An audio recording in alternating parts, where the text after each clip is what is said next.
Give me a massage.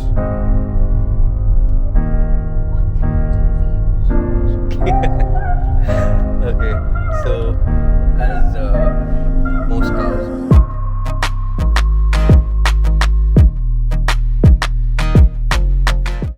What's up guys, welcome back to the channel, and today we have something super cool to show you. Something different, not what we see on an everyday basis. There are a lot of these coming out now in different manufacturers, but this one is one of the first ones in Bangalore. Alright, so this is Rahul Yadav. Rahul owns the Mercedes EQC. I'm going to show you this car. It's a really cool looking car, all electric. The first luxury electric car in India, and the first the first electric SUV from Mercedes. This one costs about how much? It's roughly around 1.05. Okay. So 1.05 crores on road. Do they give you any sort of rebate on it being like an electric, or is there nothing like that here? The ex-showroom price is 99 lakhs, Okay. and the total cost came up to only 105. So that's hardly any taxes on the car. I think I'm paying close to 18,000 or something, where you pay like 18 or 20 lakhs or on a usual combustion engine car. So just today I was checking on the Times of India app.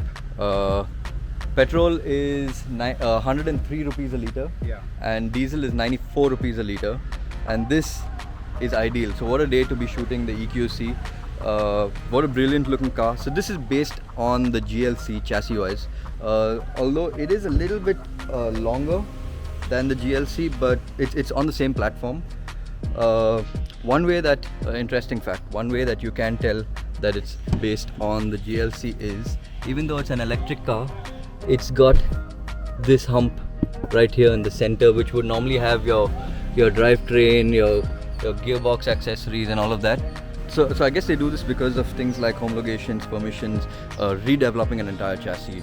Why should they spend that kind of money on redeveloping an entire chassis when they already have something that can be worked with? A few more things about this car is 2 electric motors, putting out about 408 bhp. I'll reconfirm that with Rahul once we get in the car.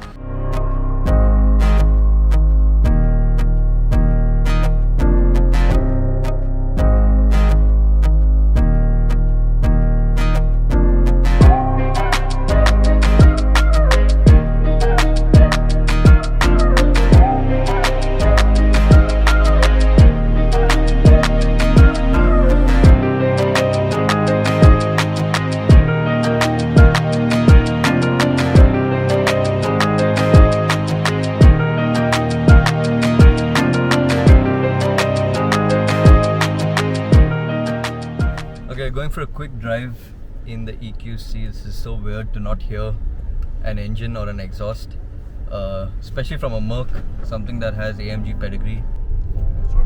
Also, Yeah. Adit is with us as usual.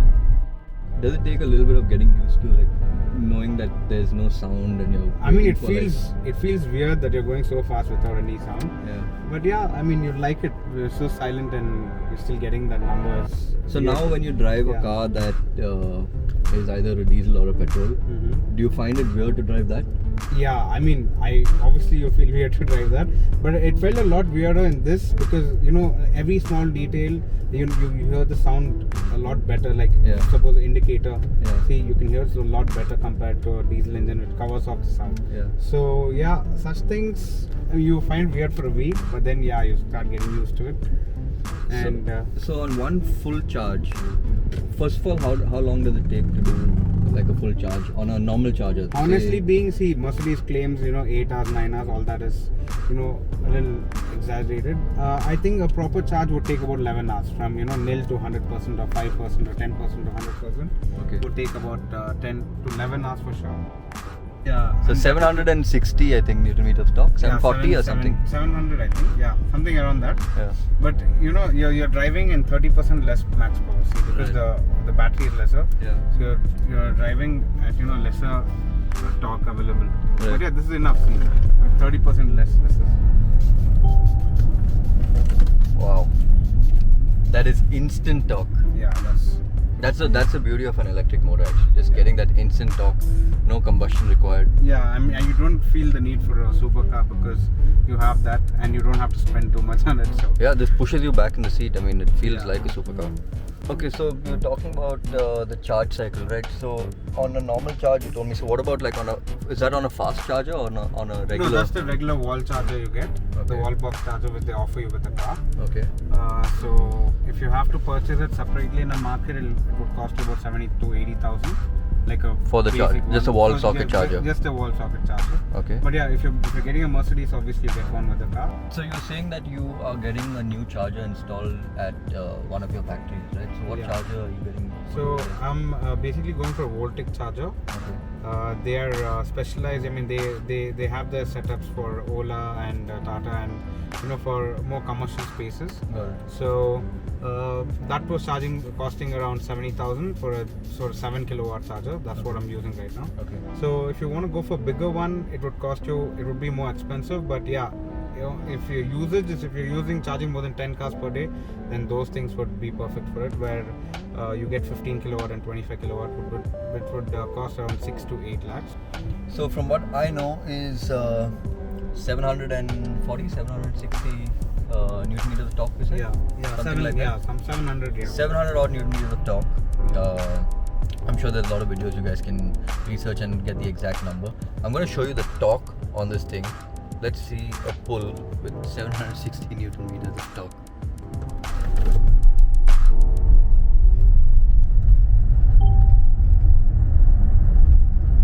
That is instant, just instant. There's I mean, I've been in a lot of cars, guys, and this is something else. You just cannot hear anything.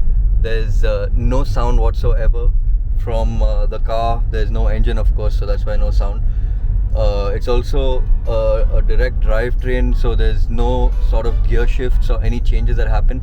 But interesting fact is that it does have the plus and minus on the steering wheel.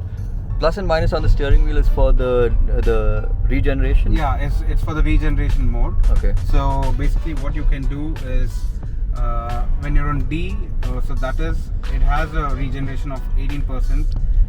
It charges when you let go your acceleration, so that you feel that from a combustion engine you have that drag. So that's what it shows. And so you have a feature which is D plus. Okay. So apparently, EQC is one of the most aerodynamic and the most efficient aerodynamics it has on the car. So D plus, you see, I'm not stepping on the accelerator. It is there, so it maintains the speed for quite some time. Okay, so it just keeps so rolling. it doesn't have it's not holding back, but not charging as well. So that's bad for you in a longer run. Yeah. So if you want to hit a higher speed or something and you want to maintain that speed, that comes into place. Yeah. So you have these other two features where you can go D minus. Okay. So now when I hit the throttle and let go, it charges 45%. So it's Okay, like so it starts, so it's like braking, kind of braking. you're like gearing down in a combustion. It's like you're gearing down. So that starts charging the battery. is it? That charges the battery as well. So it charges up to 45% when you're off throttle. And then there's a D minus 2 also. Yeah, there's D minus as well. Yeah. So that is, I mean, you should be a little careful in using it because as soon as you just let go, suddenly- I've heard it's like about you're it. braking it. Yeah. So I'm just accelerating now. I just let go of my accelerator and just take Right. braking. So it's like you're immediately braking. Yeah, so- So it's like almost like you're on first gear. Yeah. And you step on the throttle and you release the You throttle. let It's go, that yeah, kind of exactly, yeah. braking. Like Yeah, but it's good for city. I think D minus should be good because for the traffic what we face in this city. Yeah. You have to brake like every 50 to 100 meters. So for that, this is useful because I mean it generates much better than the normal mode. So the normal range is about 350 kilometers. Yeah, on this is this. 350. I think. See, I have done in city. I could do up to 280 to 300. Okay. Like when you drive efficient. Yeah. And then on a highway, I think you can get about 330 to 340. Okay. That is from 0 to 0%. Obviously, would not do that. So saving up to 3-4% of battery, I think 330 is a pretty ideal. I mean, every common man can do 330 output. Right. But that way, you need to drive efficiently. You cannot like do your 0 to 100 in 5 seconds and drive the way Moderate you drive. driving. Yeah, moderate Very driving. easy Yeah. driving, yeah. I mean, 120, 130, you can hold those speeds, but you can't accelerate quickly. Okay, how many kilometers would you drive this car a month? On A average? month? Approximately. I mean, we don't really use it as much as we have to because my travel in the city is very less. Okay. But I think we use about 500 to 600 per month. Kilometers. Yeah, kilometers. Okay, and what do you think you spend on that 500 or That 600? it should be kilometers? roughly about, $1,000 is what I spend. Like the month I've used it much. I think 1,500 is maximum I've spent on it, and that's when I've touched like 1,500. I've touched like 800 kilometers on that month. Okay. So otherwise, yeah, 600 to 700. It suits people who are using like 70, 80 kilometers a day. It suits them the best because you're saving up a lot. You can buy a car by the end of it, I think. Adit wants to buy a GLS, and after sitting in this, I should Still drive GLS? the GLS and I'll let you guys know about it. I think Adit should get an electric. Actually, Adit, I don't think you'll survive with an electric car because you need that I need the sound and you power. need. But there's so much power in this. Yeah, there is, but I mean, like, I don't need to. The way I drive the car and in middle of the road, if it's like there's no. If it runs out of Energy charge, left. you'll leave the car and go. No. Yeah, I mean, I need another car which holds just the battery. I mean, I love everything about it. There's a lot of space, enough space, normal SUV kind of space. It is based off of the GLC, like I said. So pretty much what a GLC is on the inside is what this is on the inside. I don't see much of a difference. Maybe the AC vents, which I really like. I don't think these AC vents come on the No, GLC, they don't. do they? come This on color. GLC. Yeah, and I think it comes with massage option as well. So that I don't think it's there. In the So GLC, yeah, is it? in the GLC, so you can feel this.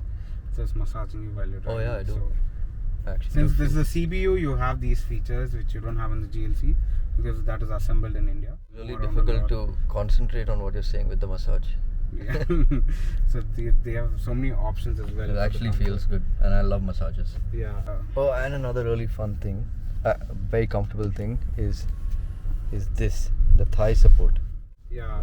You can actually feel like it makes your whole seating posture a lot better, and it's a lot more comfortable. Have even these things in the massage options where you can take a quick power nap. Obviously, when you're not driving, when the car's parked, Yeah. so you hit that. So it changes the music and the lighting and gives you like a very smooth massage. Oh, I think I've So- seen this on a video. Does it have like this radiating light that Yeah, comes it up on does, the it screen does. like See, and you a go like a for red? refresh, it has an air freshener inside, so which gives you that Right. So the air refresh. freshener goes right here in the glove box.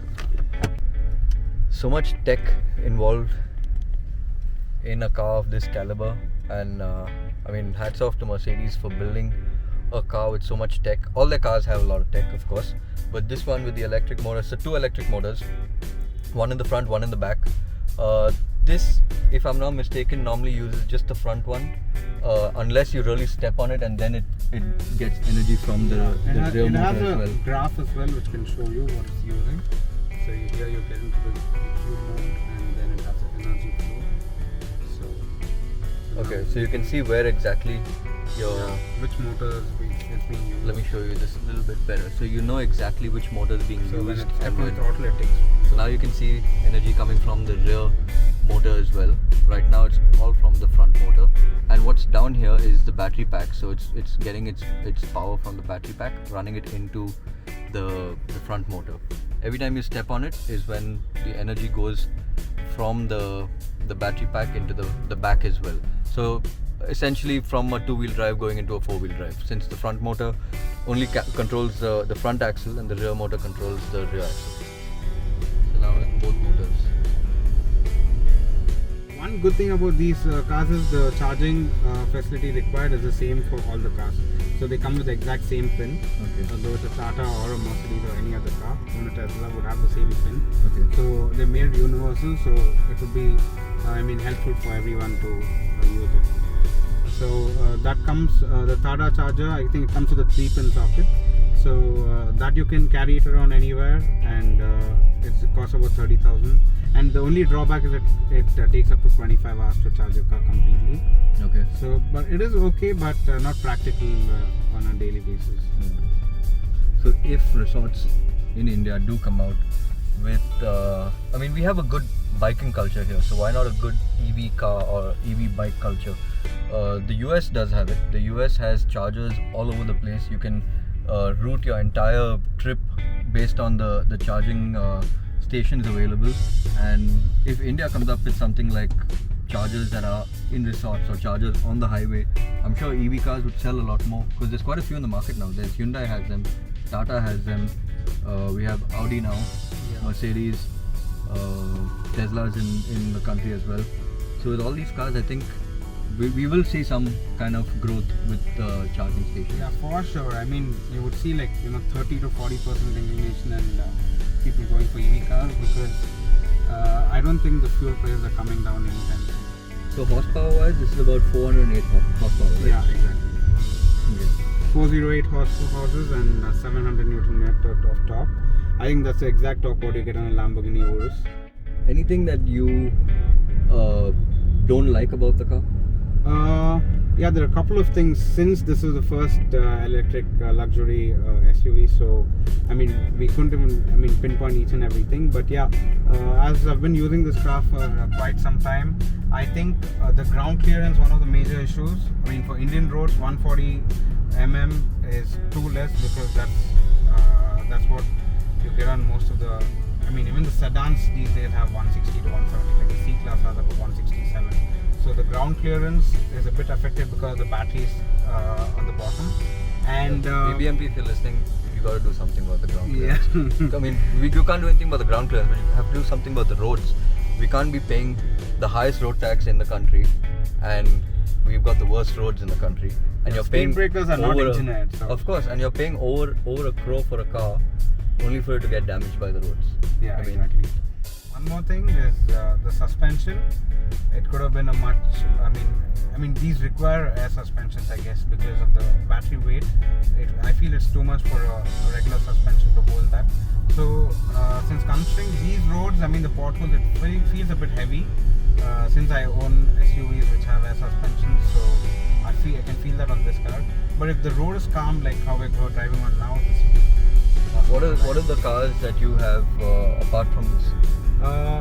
Me and my family have usually been in Mercedes fans since the beginning. Okay. So we have owned like C, ML, GLS, and A-Class. So we've had.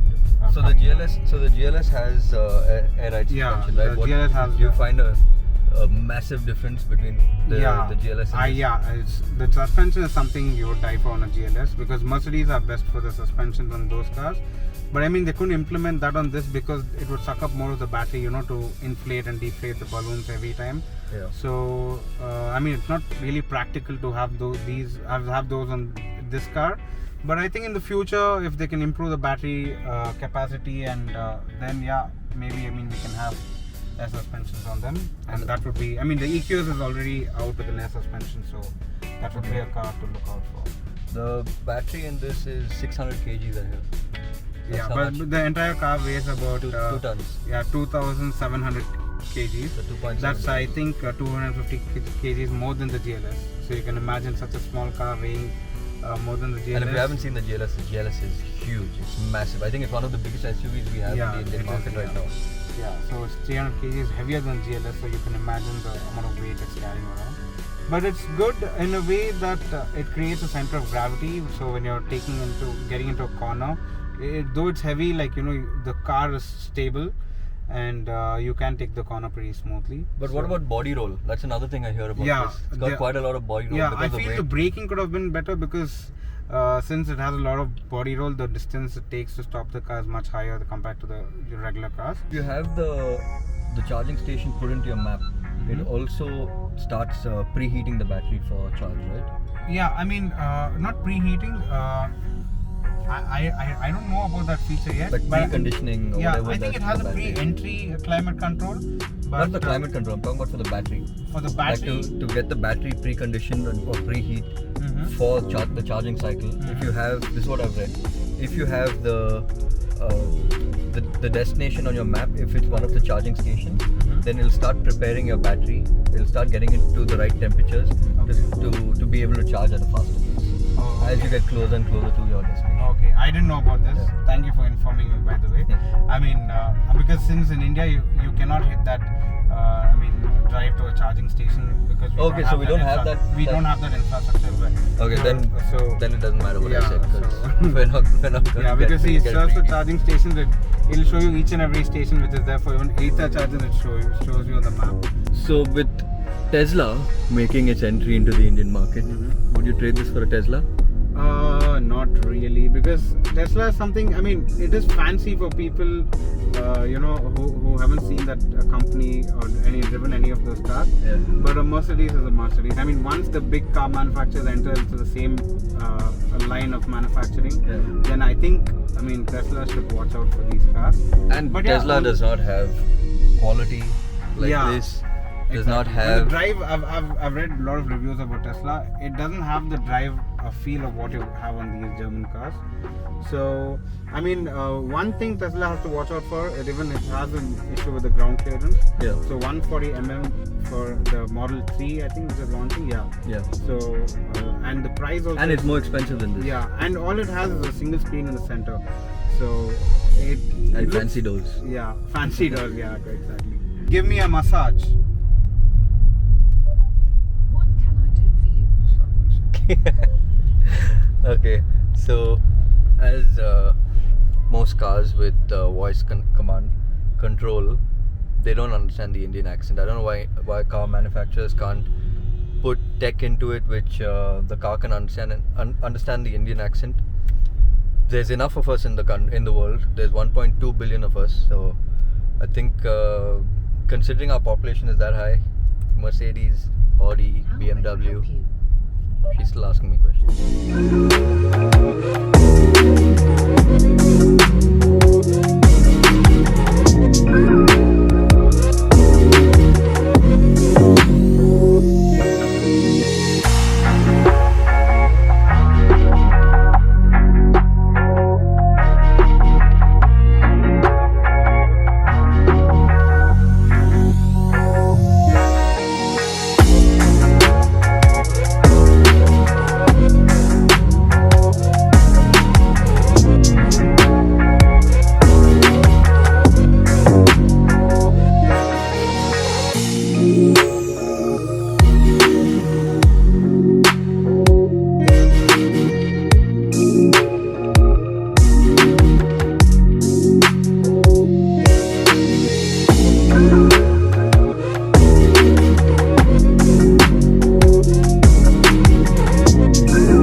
Just got back from our drive. I want to show you the electric motor. It's very interesting. So normally you would think that a car like this, since it's electric, doesn't have anything in the bonnet, right? You think it's a frunk, like a front trunk, but no, it's actually got an electric motor.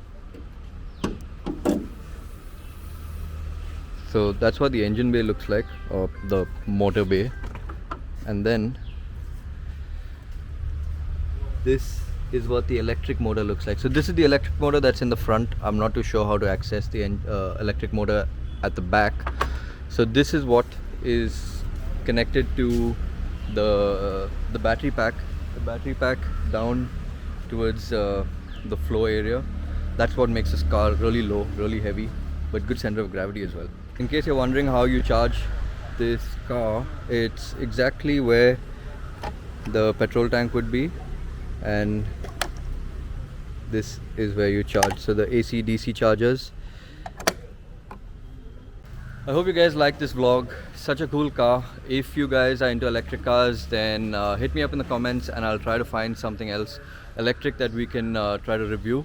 Rahul's already looking for his next car. He just made a call off camera to try and get the price of the new Audi e-tron. So maybe if Rahul gets that, then we'll get a video of that too. But thank you again for showing us the car. Super cool, really good buy. Adit, of course, for organizing this as usual. So you have another space in my car again for the next road trip. That's a game. No, actually your car is back now, so we'll take your car next for the road trip. Adit has a really nice car. We should actually do a video of his car as well. He's got the 530D M Sport. F10. Yes. F10. Okay. So we do a video of that as well. See you guys in the next video, and don't forget to like, share, and subscribe.